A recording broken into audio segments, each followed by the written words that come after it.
Hi students, welcome to the channel easy maths.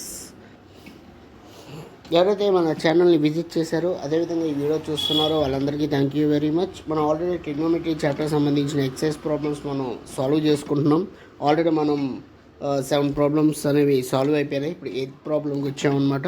So 8th problem question చూడండి ఒకసారి. 8th problem question ఏమి ఇచ్చారు? 3 cot A = 4 అని ఇచ్చారు. అయితే ఇక్కడ LHS RHS ఇచ్చారు.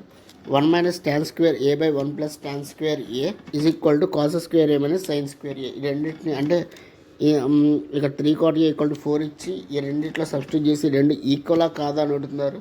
సరే, ఫస్ట్ క్వశ్చన్ చూద్దాం. ఇచ్చిన క్వశ్చన్ ఏంటి? ఫస్ట్ వాళ్ళు మనకి ఏ ఇచ్చారు? Given 3 cot A = 4. సో ఇక్కడ 3 cot A ఉంది. ఈ 3ని అక్కడ పంపించేస్తే ఏమవుతుంది? cot A = 3 అనేది ఇంటూలో ఉందో ఇటు వస్తే ఏమైపోతుంది? డివైడ్ అవుతుంది. సేమ్ మన ఫస్ట్ ప్రాబ్లమ్స్ లాగే సేమ్ ఒక రైట్ యాంగిల్ అనేది ఇట్లా గీసుకుంటాం. దానికి ABC అని వాల్యూ ఇస్తాం. సో యాంగిల్ అనేది పెట్టుకుంటాం. సో ఏ అన్నారు కాబట్టి, సో ఏలో అంటున్నారు కాబట్టి యాంగిల్ అనేది ఏలో పెడతాం. సో అలా ఏలో కనుక పెట్టామంటే ఆపోజిట్ ఏమవుతుంది? బీసీ అనేది ఆపోజిట్ అవుతుంది, ఏబీ అనేది ఎడ్జసెంట్ అవుతుంది. ఎప్పుడు లాంగెస్ట్ సైడ్ ఏసీ అనేది హైపోటెన్యూస్ అవుతుంది. ఇదంతా మనకి తెలిసిందే. కాట్ ఫామ్లో వచ్చేటప్పటికి ఎడ్జసెంట్ బై ఆపోజిట్ కదా.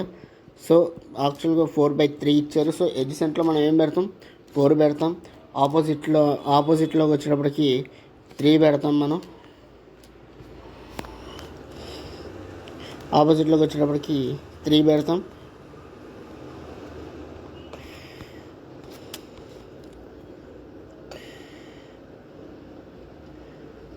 ఆపోజిట్లోకి వచ్చేటప్పటికి 3 పెడతాం.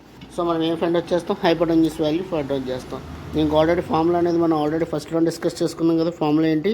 Hypotenuse square = opposite square plus adjacent square.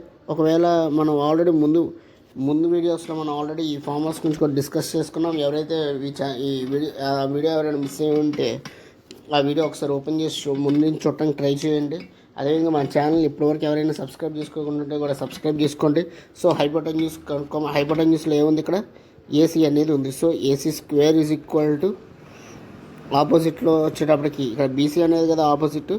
So BC² plus AB². మనం ఫైండ్ అవుట్ చేయాల్సింది AC² వాల్యూ కదా.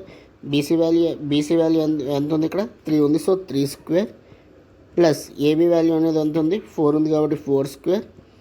సో AC² ఇక్కడ 3² అంటే ఎంత? 9. 4² వచ్చేటప్పటికి 4² అనేది ఎంత? 16. సో 9 + 16 అంటే ఎంత వచ్చేది మనకి? 25. ఇక్కడ స్క్వేర్ ఉంది కాబట్టి 25. అదే మనం కనుక స్క్వేర్ తీసామంటే రూట్ వస్తుంది కాబట్టి √25. √25 వాల్యూ వచ్చేటప్పటికి 5. ఇక్కడ AC వాల్యూ మనకు వచ్చినట్టే కదా.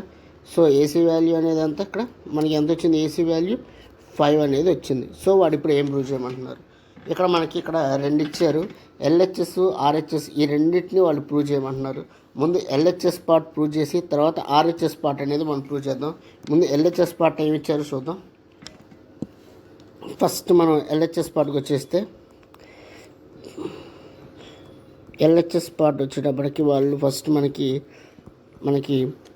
1 - tan square A by 1 + tan square A అనేది ఇచ్చారు. ఇక్కడ tan A అంటున్నారు కాబట్టి tan ఫామ్లో వచ్చేటప్పటికి ఎంత? Opposite by adjacent. ఇక్కడ ఏ అంటున్నారు కాబట్టి ఆపోజిట్లో ఏముంది? మనకి 3 ఉంది, ఎడ్జసెంట్లో 4 ఉంది. సో ఇక్కడ tan ఫామ్లో ఏమైపోతుంది? 3/4 అవుతుంది. సో 1 - 3/4 కాకపోతే స్క్వేర్ కాబట్టి స్క్వేర్ అనేది పెడతాం. బై కింద కూడా tan కాబట్టి సేమ్ కాబట్టి 1 + 3/4² అక్కడ మైనస్ ఉంది, ఇక్కడ ప్లస్ ఉంది, అంతే తేడా. సో 1 - 3² అంటే 9,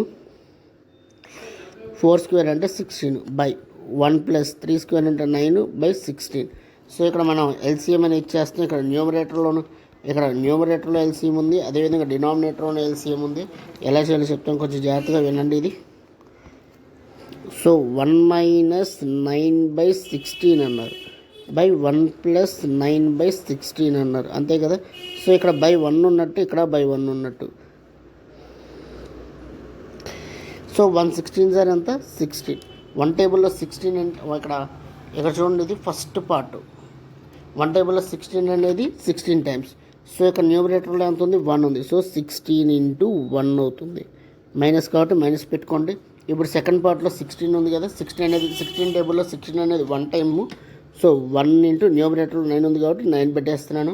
అదేవిధంగా డినామినేటర్లో కూడా 116 కదా, 16 same first part second part. First పార్ట్లో డినామినేటర్ 1 ఉంది, ఇక్కడ 16 ఉంది. 1 టేబుల్లో 16 టైమ్స్ కాబట్టి సో 16 ఇంటూ ఇక్కడ ఫస్ట్ పార్ట్లో న్యూమరేటర్లో 1 ఉంది కాబట్టి ఇంటూ చేస్తాం దానికి 1 ప్లస్ తర్వాత సెకండ్ పార్ట్కి వచ్చేది. సెకండ్ పార్ట్లో 16 టేబుల్లో 16 1 టైం కాబట్టి సో 1 ఇంటూ 9 ఉంది కాబట్టి 9 చేస్తాం.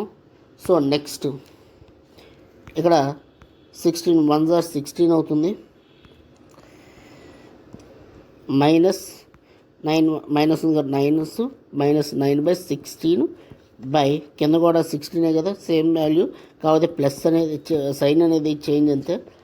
సో ఈ 16 క్యాన్సిల్ అవుతుంది. మనకి మిగిలేదు ఏంటి, ఇంకా 16 మైనస్ 9/16 ప్లస్ 9. 16 మైనస్ 9 అంటే 7, 16 ప్లస్ 9 అంటే 25. సో ఎల్హెచ్ఎస్ పార్ట్ అనేది ప్రూవ్ చేస్తాం మనం. ఎల్హెచ్ఎస్ పార్ట్ మనకి ఎంత వచ్చింది, 7/25 అనేది వచ్చింది. ఇక మనకి ఆర్హెచ్ఎస్ మిగిలింది. సో ఆర్హెచ్ఎస్ ఏమి ఇచ్చారు వాళ్ళకి, ఆర్హెచ్ఎస్ ఫార్ములా ఏమి ఇచ్చారు, కాస్ స్క్వేర్ ఏ మైనస్ సైన్ స్క్వేర్ ఏ అనేది వాళ్ళు ప్రూవ్ చేయమన్నారు. ఆల్రెడీ మీకోసం ఒకసారి రైట్ యాంగిల్లో ఆల్రెడీ ఒకసారి చూసుకుంటే ఇట్లా ఏబిసిలో కనుక రైట్ యాంగిల్లో యాంగిల్ ఏ దగ్గర పెట్టుకున్నారు. ఇక్కడ 3 ఉంది, ఇక్కడ 4 ఉంది. మనకు వచ్చేటప్పటికి రైట్ యాంగిల్ 5 వచ్చింది. ఇక్కడ చూడండి, కాస్ ఏ ఫామ్లో వచ్చేటప్పటికి ఎడ్జసెంట్ బై హైపోటెన్యూసే కదా. సో యాంగిల్ ఏ దగ్గర పెట్టినప్పుడు బీసీ అనేది ఆపోజిట్ అవుతుంది. సో ఏబి అనేది ఎడ్జసెంట్ అవుతుందని చెప్పారు. సో ఇది హైపోటెన్యూస్. ఎడ్జసెంట్లో ఉంది 4 ఉంది, సో 4. హైపోటెన్యూస్లో ఉంది 5, so 4/5 whole square minus sine అంటే ఆపోజిట్ బై హైపోటెన్యూస్ కదా, ఆపోజిట్లో ఉన్నది 3 ఉంది, హైపోటెన్యూస్ సేమ్ కాబట్టి 5 ఉంది. సో 4 స్క్వేర్ అంటే 16/25 మైనస్ 3 స్క్వేర్ అంటే 9/25. సో ఇక్కడ ఎల్సిఎం ఏమైపోతుంది, డినామినేటర్ సేమ్గానే ఉన్నాయి కాబట్టి 25. ఇలా డినామినేటర్ సేమ్గా ఉన్నప్పుడు న్యూమరేటర్ ఏదైతే ఉందో డైరెక్ట్గా వేసేసుకోవచ్చు. 16 మైనస్ 9, 16 ఉంది 9 ఉంది, డైరెక్ట్గా వేసేసుకోవచ్చు. 16 మైనస్ 9 అంటే మనకు వచ్చేది ఏంటి, 7/25. సో ఎల్హెచ్ఎస్ ఏమో మనకి 7/25 వచ్చింది. అదే ఆర్హెచ్ఎస్ 25, ఎల్హెచ్ఎస్ 7/25 వచ్చింది. అదేవిధంగా ఆర్హెచ్ఎస్ 7/25 వచ్చింది. సో మనం ఏం కంక్లూడ్ చేస్తాం, therefore LHS is equal to RHS అని ప్రూవ్ అయింది. సో మీకు సమ్ అర్థమైందని నేను అనుకుంటున్నాను. ఒకసారి ఏం లేదు చూడండి, ఒకసారి మళ్ళీ చెప్తాను. వాళ్ళు మనకి ఇచ్చిన క్వశ్చన్ ఏంటంటే 3 cot/k ఇచ్చిన క్వశ్చన్ వచ్చినప్పటికీ 3 cot/k = 4 ఇచ్చారు. వాళ్ళు ఎల్హెచ్ఎస్ ఈక్వల్ టు ఆర్హెచ్ఎస్ అనేది ప్రూవ్ చేయమన్నారు. అది ఈక్వల్ అవుతుందా లేదా అనేది వాళ్ళు ప్రూవ్ చేయమన్నారు. సో దానికోసం ఒక రైట్ యాంగిల్ తీసుకున్నాం, 3 cot/k = 4 అని తీసుకున్నాం. ఇక్కడ ఇక్కడ 3 అనేది ఇంటూలో ఉంది కాబట్టి 3 అనేది పంపిస్తే అది డివైడ్ అయిపోతుంది. cot/k అనేది ఎడ్జసెంట్ బై ఆపోజిట్ కాబట్టి ఎడ్జసెంట్లో మనం 3 అనేది పెట్టాం. అక్కడ ఆపోజిట్లోకి వచ్చేటప్పటికి 4 అనేది పెట్టాం. థర్డ్ సైడ్ కనుక్కోవడానికి hypotenuse square is equal to opposite square plus HS square formula కాబట్టి ఆపోజిట్లో 3 ఉంది, ఏబీలో 4 ఉంది. 3 స్క్వేర్ అంటే 9 అవుతుంది. ఇది ఏమో 4 స్క్వేర్ అంటే 16 యాడ్ చేస్తే మనకు వచ్చేది 25 అవుతుంది. ఏసీ స్క్వేర్ 25 వచ్చింది కాబట్టి స్క్వేర్ తీస్తే మనకి రూట్ అవుతుంది. రూట్ 25 వాల్యూ ఎంత, 5. సో మీకు ఏసీ వాల్యూ కూడా వచ్చింది కాబట్టి ఎల్హెచ్ఎస్ ఆర్హెచ్ఎస్ ప్రూవ్ చేసాం. టాన్ ఆపోజిట్ బై ఎడ్జసెంట్ కాబట్టి అది 3/4 కాబట్టి చేసి స్క్వేరింగ్ చేసి మన ఎల్సిఎం కనుక చేస్తే మనకు వచ్చిన వాల్యూ ఎంత, 7/25. సేమ్ అట్లానే cos square minus sine square కూడా సేమ్, అది ఆపోజిట్ ఎడ్జసెంట్ బై హైపోటెన్యూస్ కాబట్టి 4/5, ఇది 3/5 అయింది. మైనస్ చేసాం, ఇది కూడా 7/25 అనేది 25 వచ్చింది.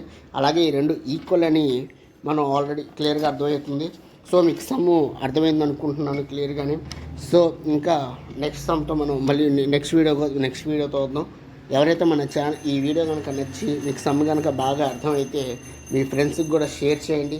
మన ఛానల్ని సబ్స్క్రైబ్ చేసుకోవడం మాత్రం మర్చిపోమాకండి. ఇంకా ముందు ఇట్లాంటి వీడియోస్ చాలా వస్తాయి. మీకు ఈ మ్యాథ్స్ని చాలా ఈజీగా చెప్పడమే మన యొక్క ఉద్దేశం అని ఆల్రెడీ మేము ముందే చెప్పాం. సో వెంటనే ఆలస్యం చేయకుండా మన ఛానల్ని వెంటనే సబ్స్క్రైబ్ చేసుకోండి. Thank you very much.